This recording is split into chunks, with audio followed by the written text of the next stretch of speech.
Welcome to this webinar about navigating your application modernization journey. We're going to be talking about some really cool things here about containers and serverless and how that can help you through your application modernization journey here. Few things, just want to introduce the panelists today. We have Satyan Trivedi, who is a senior solutions specialist. We also have Todd Schaffer, who's also a senior solution specialist. They will be presenting the deck here. And then we also have Sabha Parameswaran and Stephen David, who are both field solution architects, and then Veda Raman and Alexander Vladimirov, who are serverless essays. Alexander would be giving a demo later on. It's going to be a really cool content. One other thing I want to say here before I hand it over to Satyan is that you guys can post your questions in the chat. You will see the chat icon in your GoToWebinar control panel. You can post your questions here. You can also post your question in the questions section, and then there will be some polls probably happening throughout the webinar. So pay attention to those, and we will be announcing them for sure as well. So I'm going to be handing it over. Oh, by the way, I didn't introduce myself. So my name is Ruby. I am a cloud architect with Mission Cloud, and I'll be hosting this webinar, co-hosting this webinar with the other panelists here. All right, handing it over to Satyan. Thank you, Ruby. Good morning, good afternoon, everyone. My name is Satyan Trivedi, as Ruby introduced me earlier. I cover the serverless and application modernization as a solution specialist, and I cover most of America. So get to meet a lot of customers in the early stages of their journey to modernization. Todd, if you could click to the next slide. What we're going to cover today are a couple of key high-level areas, and then get slightly deeper into things, right? So why do organizations modernize? What's been the evolution? What's been the journey so far, and where are we going into the future, right? How do I start my journey? How can I take my organization across the modernization steps? And what are some of the best practices? That's the goal of today's session. So it's non-technical, it's higher level, around giving you ideas how to build your modernization strategy and how to take your organization along that journey. Next slide, Todd. So we've seen a lot of customers from a variety of different industries, take, once they're done with their infrastructure movement to the cloud, when they start looking at application modernization, there's some immediate benefits, right, that jump up, and a lot of organizations have taken advantage of this. So the first being speed and agility. Because with the modern architectures, you're not dealing with your day-to-day infrastructural needs or figuring out what to patch, what's the latest security, patch required for this operating system or that operating system. That all extra work gets eliminated, right? So speed and agility improves. Customers like Depop and Bride Story, all right, got to market with their applications, their modern applications, 3 times faster than if they had taken the traditional route, right? Reducing the time to build new apps. We've had great success stories, Snap, T-Mobile, and the financial sector as well, adopting some of these modern application, best practices.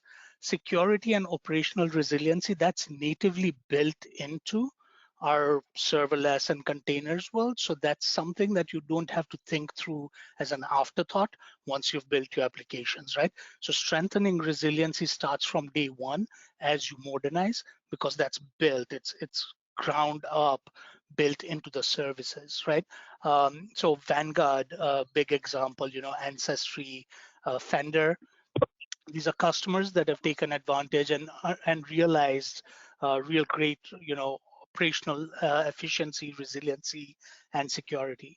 And then top of mind for everyone today is costs, right? How do I get to get to do things faster, better, scalable, but at the same time reduce my operational costs, right? So we've got great examples, and these are case studies on the AWS website. Now, Samsung, Coca-Cola, Delivery Hero. These are customers that saw immediate, 20% ish reduction in cost just by taking their key applications and modernizing them. So these are some upfront benefits as you start thinking through, why the answering or asking yourself, why should I modernize? Here are three good reasons, and other customers who've gone through that journey, and they've realized this benefit. So start off with the why, and here's the why. Todd, next slide, please.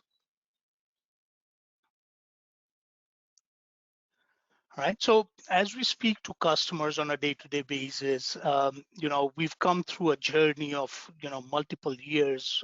Some of the applications we have, customers we speak to are so old, right?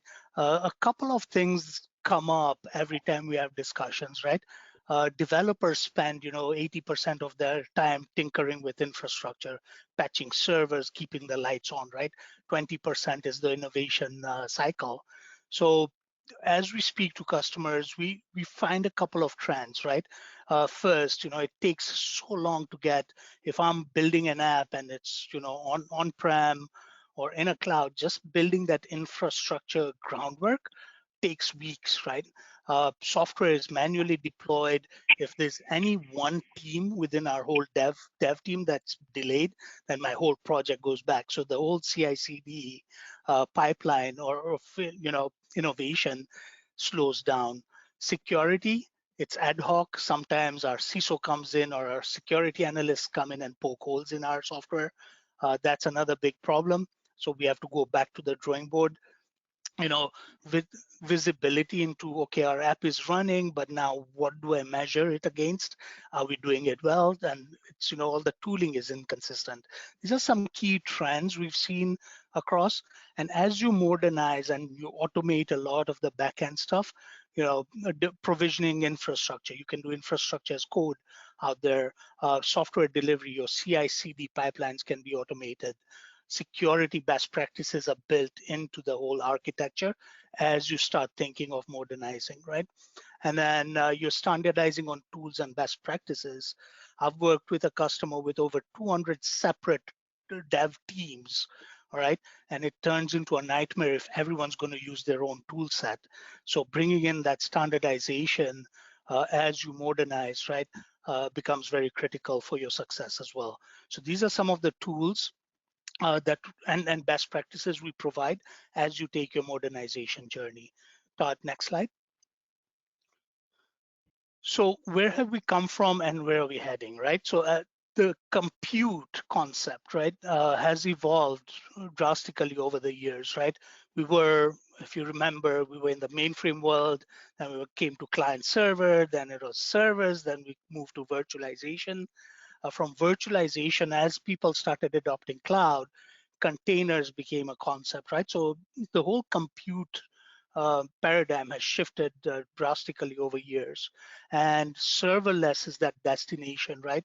Where you're focusing on your key application rather than the underlying, orchestration, your storage, your data. We can take customers through this journey into cloud native services directly on the AWS platform. So instead of worrying about infrastructure, your compute models, networking, we recommend as customers are modernizing, the two areas you want to start looking at, which we're going to cover in today's session, is the containers world and the serverless world. What similarities, what are the differences, what you need to think through, depending on as you start making decisions on application modernization, right? So here's the dimension, that's the evolution of compute. And we recommend if you're building new apps and you don't have any legacy or technical debt that you're carrying and you're starting to build new apps, think serverless first and think about every reason why not. serverless first, right? And then your fallback would be all the modern containerization control planes that AWS has to offer. Next slide, Todd. So some of the things that jump up when I mention serverless, right? It's just not compute. It's collection of services, and Todd's going to cover some of the technical details around that. But think of it as, you're not worried about underlying infrastructure. You're not worried about the scale, right? When we start writing apps, we are thinking about peak. What's going to be my peak load? Will my services work? And then when we are designing our systems, we are designing for peak, which means we're spending a lot of dollars keeping things running for peak when we don't need to, right? So serverless gives you that advantage of only use what you need when you need it. Best part about it is you're only paying dollars for the time it runs or executes. So huge cost savings immediately. It's highly available, highly durable across, the various zones. So if you take the AWS fundamentals around security and networking, these services are built on top of some of those best practices, right? So you as a customer are bringing your code, your business logic, your application to the cloud and running it without worrying about any underlying, areas that you need to worry about. Next slide, please. All right, so some of the things you'll need to think through as you're taking this modernization journey, right? Never forget, it's still the balance of three, right? People, process, and technology. So some of the things that you'll need to go through is, how is your dev team organized? Your developers, have you automated your CI/CD? Are you thinking through end-to-end security as you start your journey? Using the integrated service security services that are available on the AWS platform, and that will then trigger culture of innovation, trying to break that 80% maintenance, 20% innovation. You're trying to move slowly to 70-30, 60-40, ultimately 50-50, right? On where your developer time is going. So thinking through the whole agile developer processes, very critical. Modern architecture patterns. So rather than monoliths, thinking microservices, especially with the variety and integrated services AWS has to offer, containers and serverless. And then event-driven architectures becomes a great operational model. These are some of the things we're going to talk through today. And Alexander's demo that is going to so the solution that is going to show is totally event-driven, and I'm very excited to share that with you all today as well. Next slide. On the agile side of developers, experiment, feedback, ideas, continuous innovation cycle. Treat everything as software, and then use code to automate as much as you can. And these are all little component services available to customers today on the AWS platform, right? So the tooling is there, the services are there. Now it's for you to bring your app and modernize it. At this point, I'm going to hand over to Todd, who's my counterpart, and he handles a whole very exciting batch. He deals with startups, right, at AWS, and all the creative juices and the creative customer solutions happen in that world, right? So Todd's going to bring some of the things he's seen around technology decision making that you will need to as an executive walking through the application modernization journey. So Todd, welcome. Hey, Todd Schaefer. I handle our efforts in the startup space, and I've been in the overall technology world for a good 25 years at this point, and I've done everything from architecting data centers to designing intricate applications on SaaS platforms.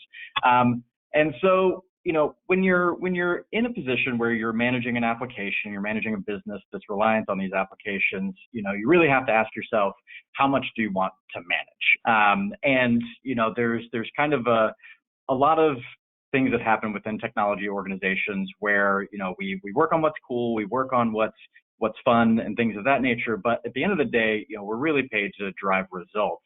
And you do have to do some introspection on taking a look at, does managing infrastructure pay the bills? Like, is that how your business makes money? And, if the answer is no, one of the things that you should really be looking for as an executive is, how do I start, moving away from some of these efforts and towards efforts that actually drive revenue? And so one of the places that we're examining today is just the compute layer of that question. And so with that, there's a few ways to run compute, and we'll dive into those. But first, I want to talk about containers and serverless and what's similar between the two, because a lot of people think that you have to pick one or the other, and there's no path between the two, and that just couldn't be further from the truth. And so both of these compute platforms offer you an abstraction from complexity. They're fully managed by us. There's a broad ecosystem of partners that add on or augment or implement, much like our partners here on the line today. They both support wide ranges of use cases and workloads. Some are managed a little bit better in serverless, some are managed a little bit better in containers, which we'll get into. And then both of these strategies are really deeply ingrained into the rest of the service fabric at AWS. And so from security to management, everything really plugs and plays really well into both containers and serverless strategies here. And in the compute world, there's quite a few different I'd say strata in which you can operate on. Way back in, I think it was 2006, EC2 was pretty revolutionary. Just being able to right-click, start a machine, and there you go. There is a fully virtualized server in the cloud in which you didn't have to maintain any of the underlying kind of substrate to get that compute online.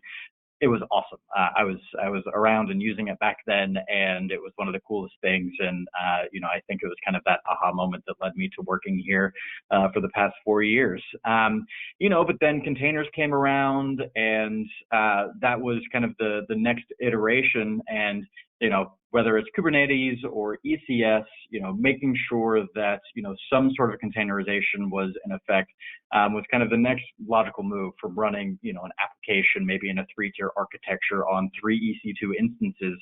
Kind of migrating towards that containerized application was really the next kind of the next logical move, so that you weren't so much worrying about singular machines.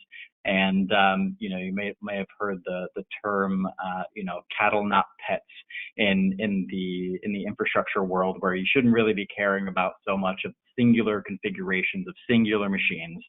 You really should just be treating these as commodity and kind of migrating through your application into a place where if a particular machine needs to be taken out for service, it doesn't really have an impact. And that was kind of one of the great joys that the containers brought in.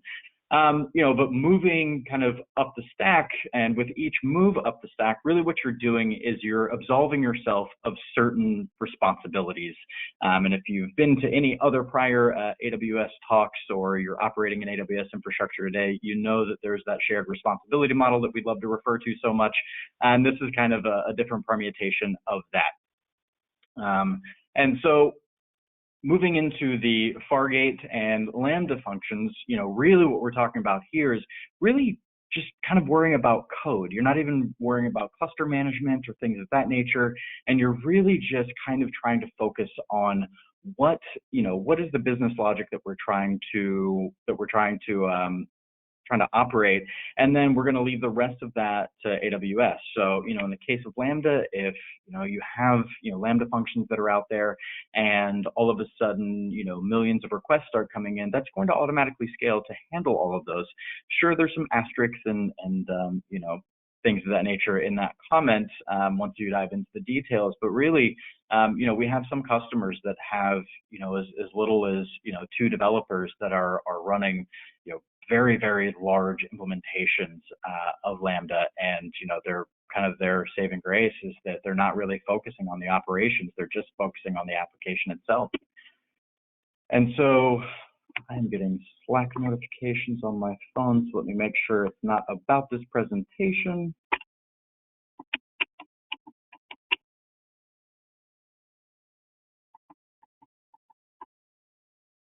All right, great.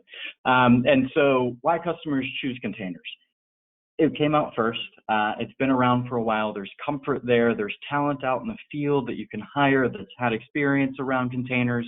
There's been quite a bit of time in the market, and so there's familiarity. It's a pretty easy case when, hey, my whole staff knows containers, is comfortable with containers, and we're going to modernize on containers, and that's a perfectly legitimate and great path.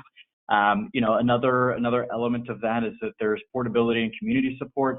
A lot of these, or all of these, started as open source projects, and so there's a wide array of community and Q&A and GitHub repos and everything else that you can kind of go dig through for the answers that are involved in that container world.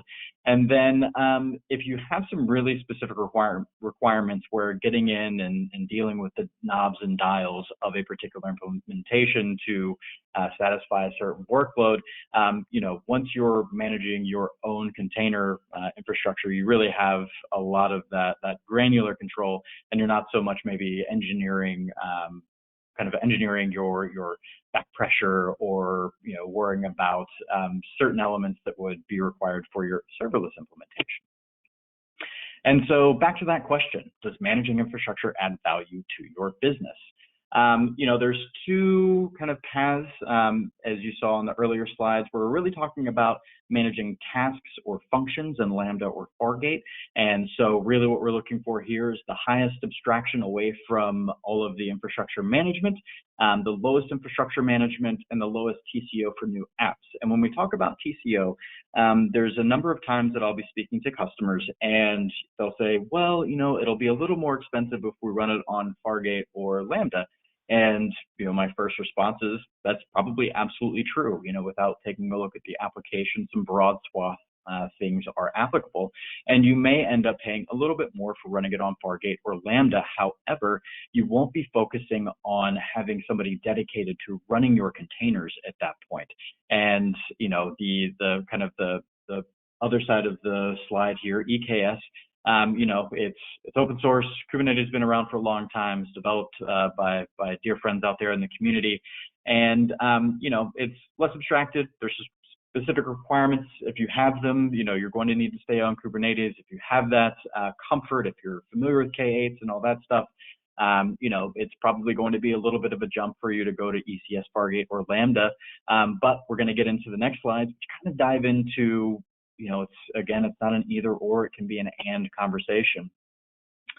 And so on the subject of your applications that are good fits overall for these types of deployments, IT automation is a fantastic first use case for getting your feet wet with Lambda.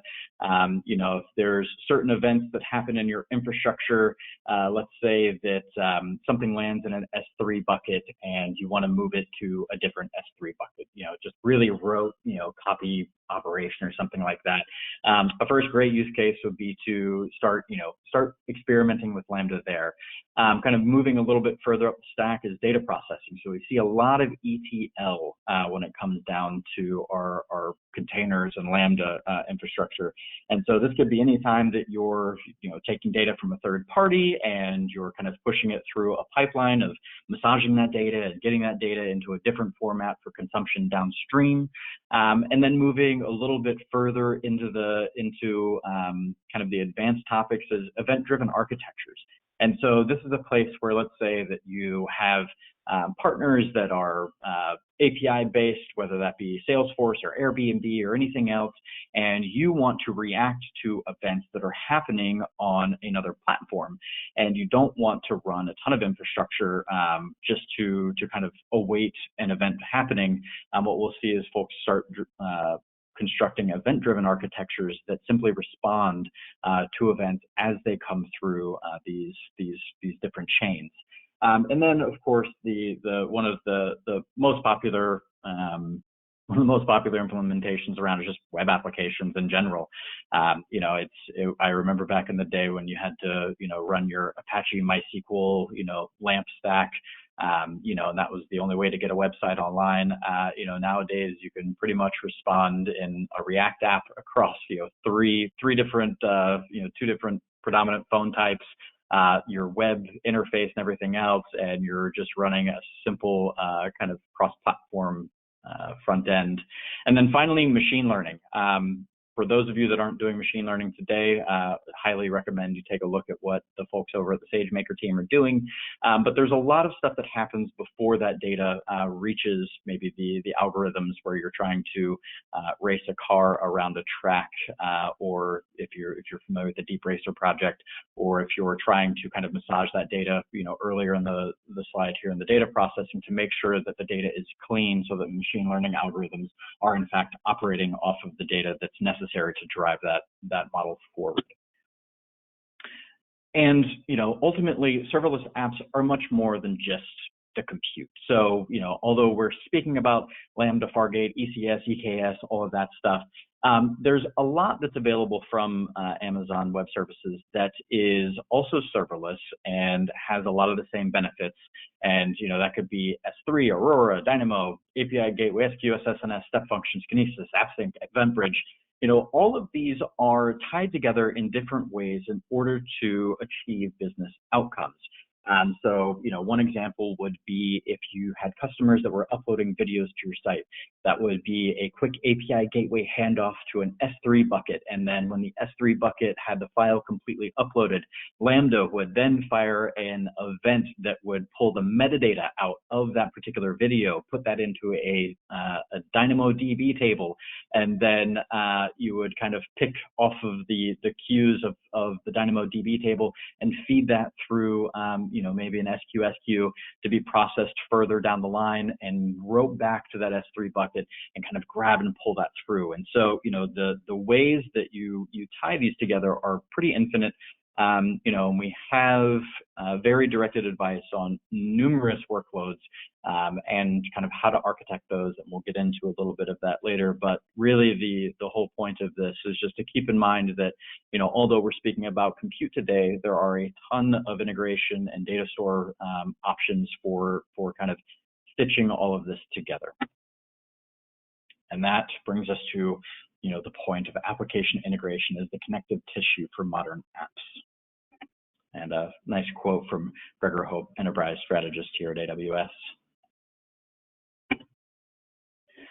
And so I want to bring you to a kind of full circle moment where we're looking at what at first glance would be a regular old 3-tier web architecture where you have your front end, web server, your middle tier business logic, and your back end databases. But if you notice, the icons are a little bit different, and that's on purpose. And that's because we're not even though it's the same model, and the longer you're in technology, the more you realize things stay the same. But what you'll notice is that here, there's not any servers, it's services. And so kind of going back to that video transcoding point that I was driving on the last slide, is that here we are accepting something coming in from the front end, and depending on which path it goes down, it drops into some sort of logic, and then it's dropped into a secondary queue, and then it gets committed to a data store. And so what's cool about this stuff, and there's other presentations that we give that are far more advanced nature, each one of these bits is really elastic, and there are kind of controls in place that ensure that kind of no matter what happens, whether it's one of your partners online, say it's a credit card transaction processor or a data feed or something else, if any of those go down, you are protected and you have strategies in place that can accept all of that data and make sure that that data continues moving through a process without any loss of data, without any kind of ill effects of maybe a sudden stampeding herd of traffic coming to your website. Maybe in the case of like a Lego that re-architected back in 2018, they had a monolithic e-commerce setup, and they've since migrated to a totally elastic, modern architecture where now they can have millions of orders coming up front. And even if it's too many orders for, say, a credit card processor downline or their orders department to take, all of those orders are in fact taken, processed in the amount of traffic that each particular department can handle it. And so getting towards the tail end of my portion here, ultimately, containers are compute oriented, meaning that they're always on, they're always consuming, they're always there. And so for workloads that are very, compute intensive, that need to run 24/7, there's always traffic that's going to be handling it. This is a very, a great use case for a containers oriented strategy. Where serverless is a bit more event oriented. So, this is, you can kind of think in the world of like a dormant brain synapse, you're just kind of sitting there waiting for stimulus. And until that point, there's really no compute running. And so it's great for highly elastic workloads, highly unpredictable workloads. And the benefits of containers versus EC2 is clearly, you're going to be able to far more easily manage infrastructure, far more easily scale infrastructure. Going all the way on the serverless, and you're completely abstracting away infrastructure. You're not even kind of really thinking about that so much. And then, ultimately, where the ways that you end up paying for this is that infrastructure is consumption-based. The number of hours you run it is the amount that you pay. And then for serverless, it's really about the number of requests that you're processing. And then I think the most important part here is a vast majority of our customers end up running both. Sometimes it doesn't really make sense to migrate fully towards a serverless architecture for a well-rationalized a containers-based application that you have running. It may just make sense that you need to pick off a particularly noisy neighbor in your otherwise perfectly harmonious container infrastructure, and you just need to make sure that these couple of services, which every once in a while just cause a little bit of havoc inside of that containers infrastructure, you kind of take those services out and you modernize those into a serverless infrastructure so that you're getting the best of both worlds. You're not having to refactor everything at once. You're not having to abandon a ton of investment that you've made in containers, but you are being able to benefit by having that incredibly elastic, incredibly responsive serverless infrastructure in place to handle those super spiky workloads, leaving the rest of that stable infrastructure in containers. And so let's get into taking a look at event-driven architectures. And I'm going to start moving a little quicker because I think I'm running close on time. But to summarize what we just went through, Lambda is an event-driven serverless compute option, and then an event is a signal that something has changed. And so really what we're talking about in these places is waiting for something to happen. So an event is simply a change in state. An event triggers a communication between two decoupled services. EDAs consist of a producer, a router, and a consumer. Sometimes just a producer and a consumer, but for the sake of this argument, it'll be a producer, a router, and a consumer. And then the most important point here is that decoupled services are independent of one another and really don't know what's going on with the other service. And the importance of this gets into when you have maybe something that's accepting a Synapse response. Let's say it's a customer order on one end, but then there's a queue between that and the next event processor, and in the middle of that there's a queue. And so a million events can be kind of taken, processed, massaged, and put into a queue, and then your downline processors don't know what's happened over there, but they'll get the notification that, hey, there's a new event on the queue, you should come check it out, and then that service can come pick things off as it is able to, and whether that's as fast as the front end or it's a slightly delayed because you need to respect maybe your partners that are involved in processing some of your events. Either way, you're able to kind of decouple all of these, and each part of the service is able to do its job incredibly well. And so one example amongst hundreds of examples, but is stream processing. And so this is a high volume from a variety at a high velocity. And so one would be like a smart building. And at 8 a.m. all of a sudden every light switch, every HVAC, every single thing is going to pop on at once.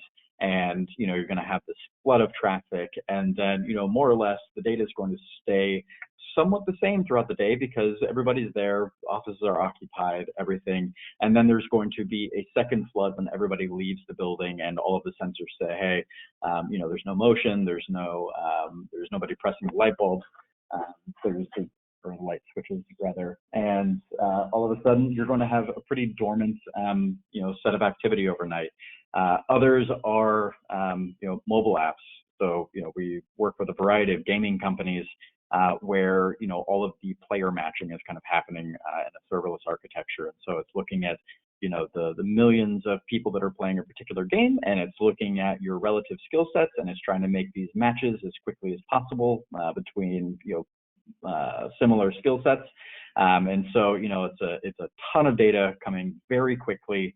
And as you're aware, 1 to 2 seconds is forever when you're dealing with, just a regular old web page on your phone. So you can only imagine when you're in a real-time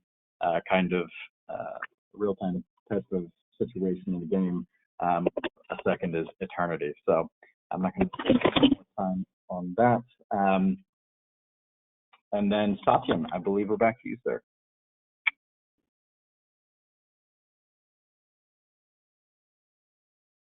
I think you're going to cover the 2 case studies, right? Vanguard and Coca-Cola. I certainly can. Awesome.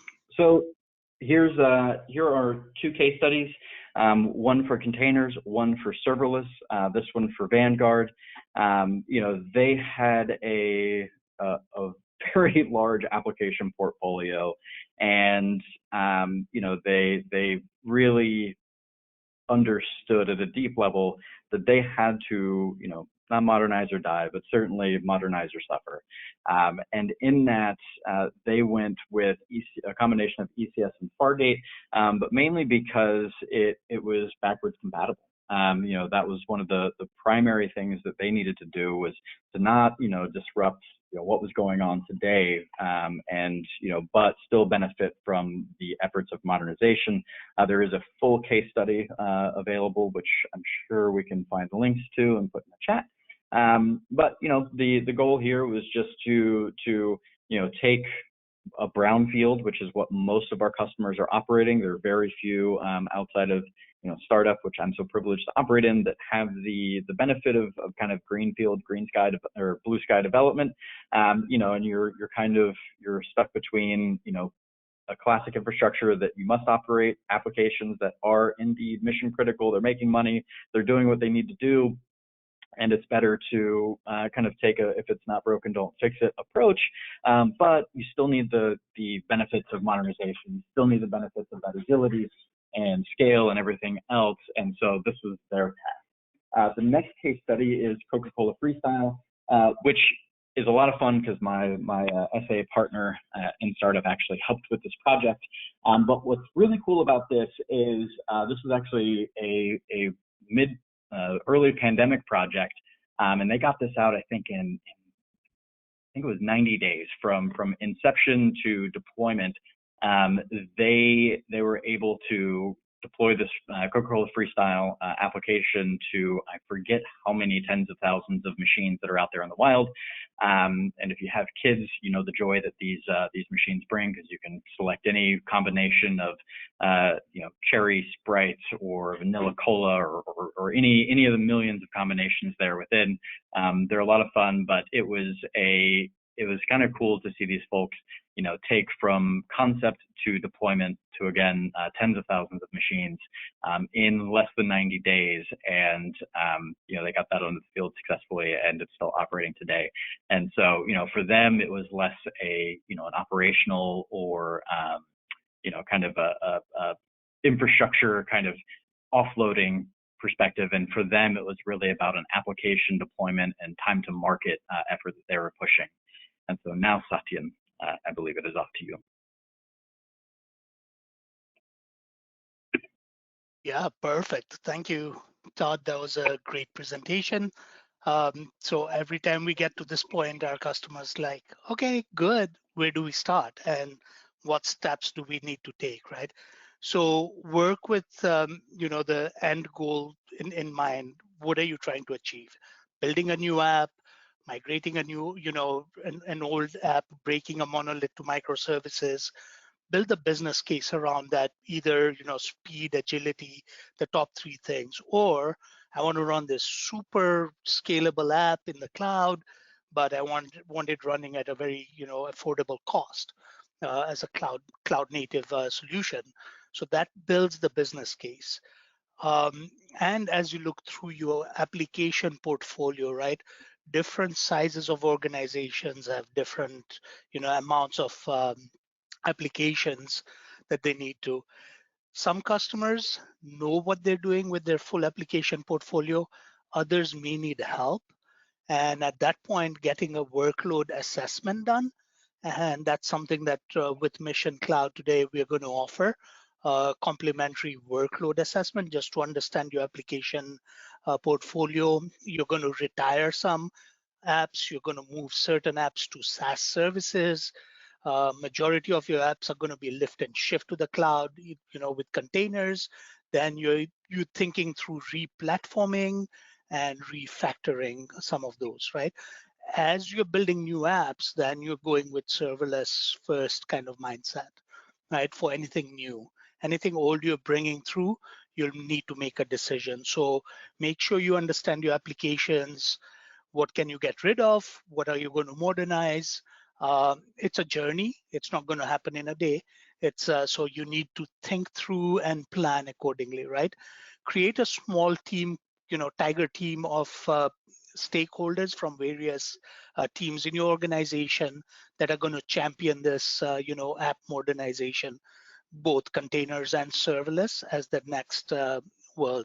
In the second phase, you're going to pick, 1 to 5 apps, start piloting them, then move them into production, start figuring out, okay, where do we need to improve within our organization? Start adopting, work with your AWS team or partners like Mission to work on your operational best practices, run through a well-architected review, making sure that you've thought through across the services when you're modernizing these apps. Build a team of champions or evangelists within your organization that are going to go incentivize or get other developers and dev teams within your organization excited. As you start now moving majority of your apps, your critical workloads to modernization, you will need to start thinking through, cloud center of excellence, which builds a set of best practices, tooling, building the guardrails, setting up the security standards. So that's going to be your central body. And it could be a cross-cut of different members from your organization that are going to define, your guardrails for your modern applications, so that it doesn't confuse and then you don't end up with 300 different tools to write the same kind of apps, right? So you're standardizing your journey and your modernization pieces to the cloud. As you're moving these workloads, start keeping an eye on the coin ticker, because TCO becomes part of your practice, right? Ultimately, you want to match what you've done from a modernization perspective back to your business case, right? Speed, agility, cost, operational resiliency, those were the key things. Do your costs now match those business goals? That's critical. And at that point, once you've adopted, 30% of your apps have been modernized, you can now start venturing into different areas, right? We've seen customers reinvent business processes totally, right? Supply chains and car, drive-through restaurants. There's been so much innovation in different businesses across, right? Entering new markets is a big other area that leaves you time to be innovative, right? And building these centers of innovation areas within your organization for the next 10, 15, 20, 50 years into the future, right? So these are the baby steps, a framework to work through as you modernize your journey. Again, it's not going to happen in a day. It's a journey, and but you need to start, right, as we go along. So start off with the business case, figure out your workload assessment, build a small team. Those are the first steps as any organization starting to think through, are we going to containerize? Are we going to do serverless? what kind of app, and what do we need to do, right? So those are the questions you need to answer. We started off this presentation with the why, the how, and this is the blueprint of getting it done. So Todd, next slide. So a couple of resources, not only self-service, a lot of organizations today want to try and tinker around and do self-service. We've got a plethora of things that you could start. If you're in the containers world, and if you're a Kubernetes open source kind of customer, and that's where your skills lie, we recommend you start off with the ecasworkshop.com. If you have no preferences and you want to say, all right, AWS, tell me more about containers, we recommend our ECS solutions. So there's a workshop, a landing page, self-service learning for that. And then for all things serverless, right? So serverless is not only Lambda, which is that compute model, but as Todd mentioned, API, gateway, step functions, event bridge. There's a few services within the serverless world that you can start learning, right? And for all things educational, learning, tinkering around, serverlessland.com is our central site for all things serverless, right? So we recommend you work through those. And if you need to take critical projects up, work with our certified partners, like Mission, who I'm going to call in a minute to talk about their real life experiences and their offers and about their organization. They're going to, speak for a couple of minutes, and then we'll move into the demo. With that, I'll hand over to Ruby to take over the slides and talk through about Mission and your amazing work you've done in the field with containers and serverless and modernization. So Ruby, take over. Thank you. Thank you, guys. Let me just share my screen here. I hope you all can see my screen as well as my camera. Hello again. So I'm going to be talking a little bit about Mission here and stuff that we have done in terms of containerization as well as serverless for some of our clients. Just a little bit of introduction about Mission. So we are actually an AWS Premier Consulting and Managed Cloud Services provider. We help out clients throughout their cloud journey, from helping them architect with the AWS best practices to helping them migrate if they have, workloads that they want to migrate to AWS, modernize them. We help them with those guided cloud transformations. We also help them manage that architecture if they already have architecture or infrastructure in AWS. We have a 24/7 monitoring and support service that we offer for our clients. We also help with DevOps consulting, with some of our clients who want to continuously improve their infrastructure. And then we also help optimizing those infrastructures in the cloud with, going over discount programs, going over cost optimization, performance fine-tuning, and so on. So a comprehensive suite of services that are offered. And then this is some of our competencies that we have with AWS. We are a premier tier services partner. Some of the new ones that are on the block: machine learning competency. Then we have an AWS level 1 MSSP competency, data and analytics, and also Amazon Redshift. These are the new ones that we have. And then, why Mission, right? Obviously, we are a well-respected partner with AWS. And then I'm not going to read over through the whole thing, but one of the main things that I want to mention is that we are laser focused on AWS. We exclusively work with AWS Cloud, and that's why we have gained a ton of expertise and experience, and we have partnership that do deliver the value.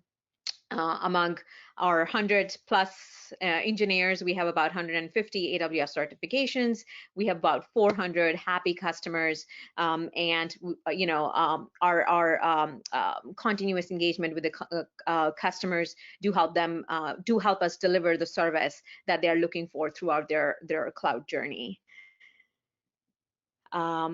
These are some of our customers, some of the logos you may recognize: DreamWorks, Moderna, there's a Max Digital, FilmTrack, Boston Celtics, and then here are some of our customers by vertical. So we have some SaaS customers, Seven Signal and Trove. We're going to talk about them a little bit.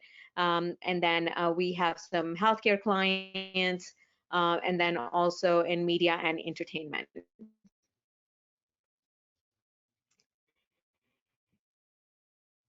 So Trove is my first customer that I'm going to talk about. We partnered with them for engagement. Just to tell you a little bit about the company, they actually build white label technology for some of the big names in apparel industry like Levi's, Patagonia, REI, Lululemon, Aline Fisher. And they basically provide end-to-end operations, for shopping. And the challenge that they came with to us is they were running their white label websites on a very flat infrastructure. They were basically using just EC2 to run their websites. They were even using their load balancer on EC2. They had no auto scaling at that point. So basically, in order to tackle or to deal with the traffic spikes, what they were doing, they were estimating what their maximum capacity needed to be. And then they were basically right sizing based on that maximum capacity. So they were paying a lot more than they should be, when the traffic was not spiking and so on, even in the low traffic scenarios. And then with them, scalability was obviously not easily achieved. Like, they had to build these machines. There was a lot of manual steps involved for building these machines. There were AMIs that they had to keep continuously updated. There were like a CI/CD pipeline that was not there for the new release tooling and for adding efficiency in general for their teams. And obviously this was not 100% reliable, because sometimes the estimates that you make are not enough. They might be wrong, or you might see a traffic spike that you had not basically anticipated, right? So basically the solution was, and by the way, there is a QR code for this case study that you can actually go to. So if you have a smartphone, you can just basically open your camera app and you scan this QR code that you see on the screen right now. It will take you to a link that you can click on, and that link will take you to that case study. And you can go through that case study for Trove. It's a publicly accessible case study. And then, oops, sorry. And then the solution was basically they were already an AWS customer. They already had some of their infrastructure running on AWS. So AWS was their choice in cloud. They were really happy with it. And then they wanted to take use ECS as their first step into their containerization journey. They wanted to modernize their architecture, containerize their apps, and then use ECS to basically host those containerized apps. They also wanted to standardize their Terraform. They were using Terraform for their IAC, but it was not being used in a standardized form. They wanted to standardize that process, follow best practices. And then one thing that was really big for them was also to put a CI/CD pipeline in place, so that anytime they have new releases, it was not taking them days to basically get it implemented. So they wanted to add that efficiency to their workflow as well. That was a solution that they did. That had been that they had envisioned for their infrastructure. So this is what a mission helped them achieve, and basically, once the infrastructure was implemented, the solution was implemented, they moved away from using EC2 as their using EC2 as their flat infrastructure for their white labeled websites. They were now using EC2 and task definitions in auto-scaled ECS environment, so that they were basically it was basically help them optimize the cost, because they were no longer provisioning the maximum estimates that they had to do before. We moved their load balancing to application load balancer, again very efficient, and also integrates with a lot of services. Earlier there was a lack of metrics and logs, which was later Amazon CloudWatch was used for that.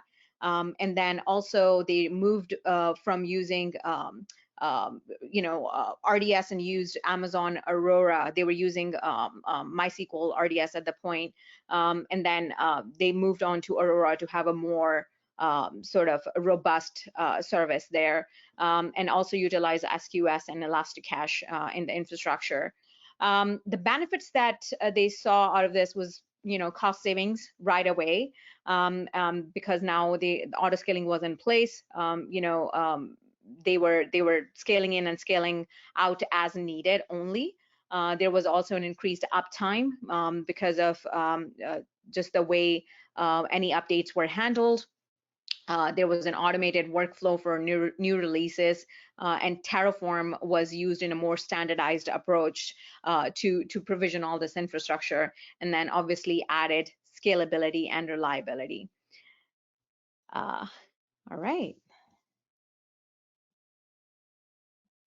So the next client that I'm going to talk about is 7Signal. This is more for the serverless portion of things. 7Signal, if you've heard the name, they are leader in wireless experience monitoring. They provide insights into the Wi-Fi performance and so on. And they were the challenge that they came with was that they, they were running a wall in terms of scaling. And currently their infrastructure was obviously not really cost efficient, but also at the same time, they were hitting, they were topped at 12,000 concurrent agents, which was, their projection showed they needed to be at about 500 concurrent agents by 2022, which their current infrastructure could not handle. So that was obviously one of the big challenges for them. And then they were also looking at the time to release a new, or to be able to support a new alerting service, which was going to be more feature rich, and the current infrastructure could not support the real-time components that were present in that application. So there was a lot of tech debt in terms of getting all these current applications to be supported, and also the new application. So the solution mission was able to transform 7Signal's AWS architecture. They were able to use SQS for distributed message queuing, Lambda for a lot of serverless computing, S3 for their object storage, and then DynamoDB to maintain the records. They also used Amazon Kinesis and also Redshift for a lot of analysis on their real-time streaming data.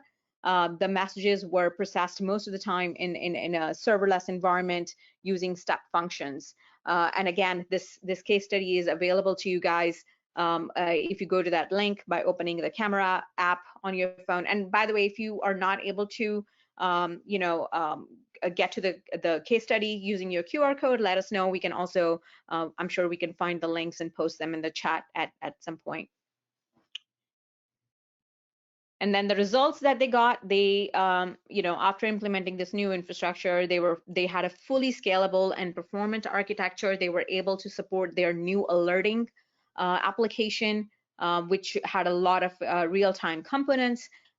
Their cost was reduced by almost 26%, and the solution was fully scalable to be able to support any future releases as well. All right. So I just want to mention here, we at Mission Cloud are offering the 1-hour complimentary application modernization consultation. If you want to participate, I'm sure you will see a poll shortly. You can, answer that poll if you want to be to have this. If you're interested in this complimentary consultation. Obviously, we're not going to be sharing the results of this. It's going to be, anonymous. We're not going to share the results of this poll here in the webinar, but you will get contacted in the next 24 hours if you have answered yes to the poll. And also, if you want to know more about what is being offered in this, there is a handout attached. If you go to your GoToWebinar control panel, under handouts, you will see a handout attached. It's a PDF. You can download it, and it will be it will give you more information and insight into what is needed. And with that, I am going to hand it off over to Alexander, who's going to be going over a really cool demo. So off to Alexander. Thanks, Ruby. Thanks everyone for joining us. Let me share my screen.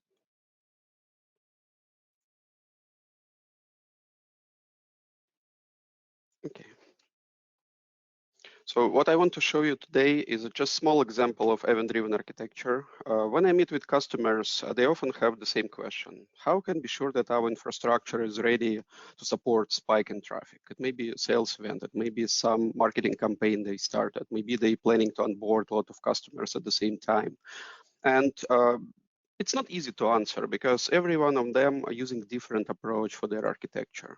I created a small comparison of what I often see across our customers. Some of them run API-driven monoliths.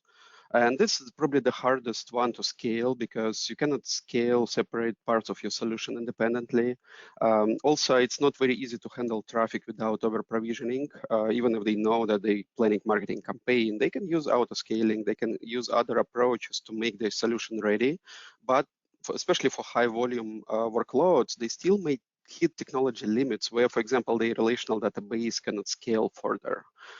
And because of monoliths disadvantages that like a lot of spaghetti code, a lot of components very tightly coupled, it's not possible to scale it out.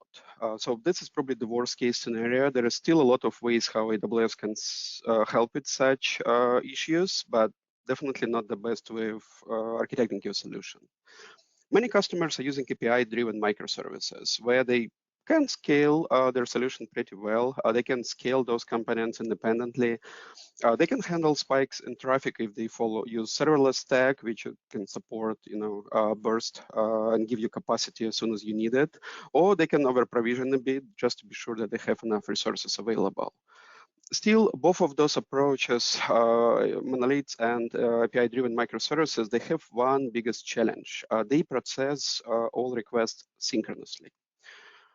Under high load, latency can be increased dramatically, so customers will notice the slowness of their website.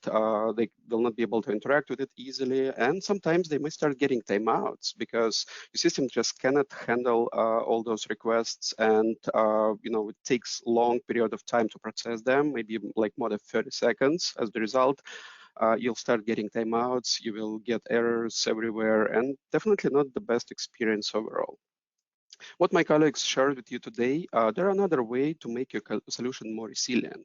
You can switch to event-driven architecture, and it will give you a benefit of not processing everything synchronously. Instead, you can just publish an event, subscribe to it, run your logic, and then publish another event to let the rest of your system know that there is something else to do. The benefits of this approach, you have almost unlimited time to process your events. You're not limited by those like 30 seconds or 1 minute or whatever your current technologies can give to you.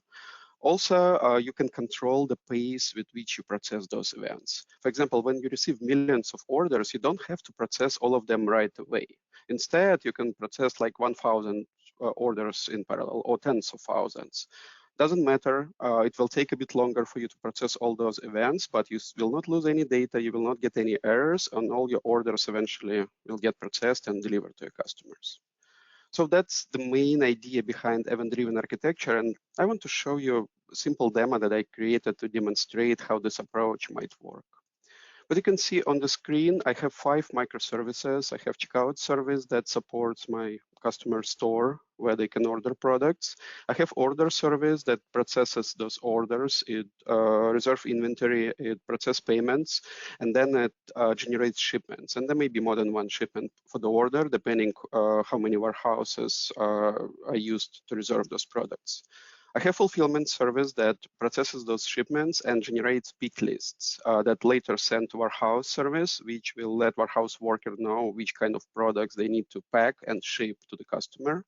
And I have notification service that helps me to notify customers about changes with their order using WebSockets, using SMS, push, email, and it also used to notify my internal teams about orders that we have in flight. The event flow for this solution looks like this. As soon as order is getting published, my event router routes this event to order service for processing and also to notification service to let other components know that something changed in the system. As soon as my order is processed, I reserved inventory, I processed the payment, I generated shipments, I deliver this order event to fulfillment service for further processing. My fulfillment service generates pick lists and publishes shipment prepared event that getting delivered to my warehouse service. And there may be more than one shipment event, depending on how many warehouses are used. Warehouse service let my warehouse worker know that there is a shipment that need to be processed, so they can scan those products with barcode scanner, put them in the box, and ship it to the customer. And as soon as they are done with it, they publish shipment process event. This event is getting routed back to fulfillment service. And if it was the last shipment for that specific order, my fulfillment service will publish order fulfilled event. And it's the last event in this event flow that let customer know that we processed order, all shipments were sent, and they can use tracking number to track their shipments. And that's pretty much it, how the whole processing happening here. So you can see on the screen that's the full event flow of the system. The benefit of this approach that all of those steps, they asynchronous. My warehouse processing might take days, and it's not a problem for this solution. I only pay when I actually process those events. I use serverless technology for this demo, but you can build the same thing using containers. You can run it on EC2. You can use serverless technology. You can use open source technologies. So idea stays the same. You publish event, you subscribe to it, and do something about it. So let me show you the live demo. Just 1 second. What you can see on the screen now, I have 3 separate portals. This is a store for my customers where they can order products. I have also admin portal where I can see a processing of my orders that my company is processing at the moment. And I also have warehouse portal where my warehouse workers can process shipments for ordered products. So this is demo portal. I just combined all those 3 together for demonstration purposes. On the left side, I have my store. I have my admin portal on the top here and warehouse portal here. So let's order some products. I'm going to just add different products so I'll get more shipments generated. Doesn't matter which ones. Let me order the product. So I just submitted my order, and what you can see happening now, my systems got notified that we received a new order, and it's been processed. My customer got notification on the left side about order that we received, and now we started processing it. My order service processed this new order. We reserved inventory, we processed the payment, and we also generated shipments. Those shipments got to my fulfillment service, which generated pick lists for them. And my warehouse workers received notifications that now we have shipments that we can process. So let's start processing those shipments. I'm going to scan my item with barcode scanner, put it in a box, and ship it.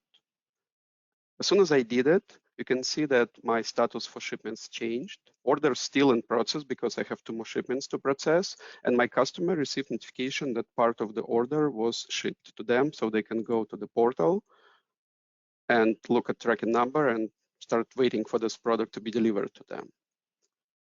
Let me process the rest of those products for the customer. As you can see, still order stays in process, even I processed 1 more shipment. So when I process my last shipment, my order will be fulfilled. And if you go back to notifications for the customer, we can see that we notified about all those events, and also that our order was finally processed. So customer can see all those separate shipments. And we can see in the list of orders that it was fully processed and fulfilled. And that's how event-driven architecture works. It's very easy for the customer. It's good customer experience because I don't have to wait for those requests to be processed synchronously. I can just publish an order and maybe start ordering something else. And at the same time, for me as an owner of this system, it's very easy to scale. It's very resilient. I can receive enormous number of orders and then process them with my own pace. And that's all I have for today. So if you have any questions, please feel free to ask them.